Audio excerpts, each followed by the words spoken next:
Kũrũmĩrĩra mũbango wa thirikari wa kũgacĩrithia ũrĩmi, arĩmi kaunti-inĩ ya Kirinyaga na matũũra marĩa marigicĩirie nĩ manjĩtie kũhĩmbĩria ũrĩmi wĩna ũthundũri na ũrĩa maugĩte atĩ nĩguo wĩna umithio.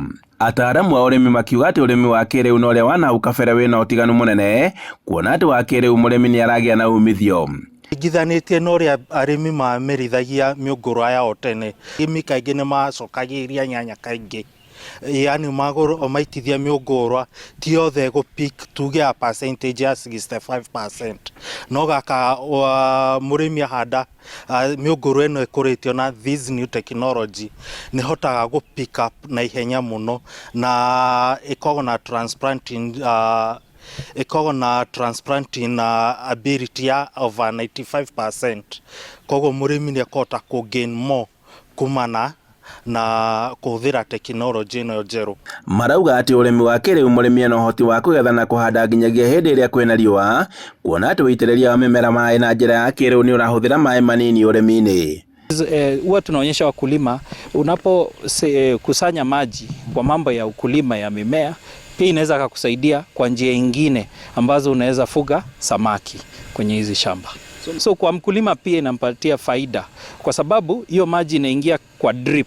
So hiyo drip pia inapatia kunyunyizia mimea maji na bado inanyunyizia nutrients. So that is one of the major advantage. Mũgũnda-inĩ wa arĩmi magathomithio bata wa gwĩtĩkĩra kũhĩmbĩria ũthundũri oro hamwe na kũhonokia maĩ na njĩra nene. Oho arĩmi nĩ morĩtio gwĩtĩkĩra kũhũthagĩra mbegũ iria hetũkie mũgarũ wa nahau kabere.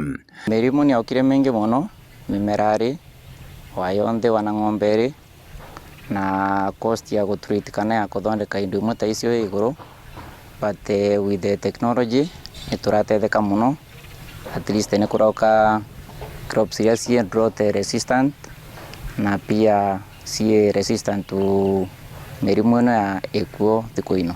Nĩ ũndũ ũrĩa arĩmi makĩria mbeũ njĩthĩ na arĩa maramathia mathomo gũkũ marauga atĩ wĩna ũguni mũnene, kuona atĩ nĩ marakorwo makĩona umithio. Ni mũkaru mũno ũrĩmi-rĩ, ana niĩ ndina mĩaka mĩingĩ mũno, na mĩaka ta 35 ũguo, na kũringana na ũrĩa tũthomete haha nĩ twĩyonera maũndũ maingĩ mũno ta kũ-improve gũtũmĩra mbegũ cia kĩrĩu, no getha tũgĩe highest production using kana tũgĩtũmagĩra low cost of production getha tũgĩe maciaro manene kana mengi. Handũ-inĩ ha Inooro TV kuma Mũtithi Mwea kaunti-inĩ ya Kirinyaga, njĩtagwo Boni Wathuku.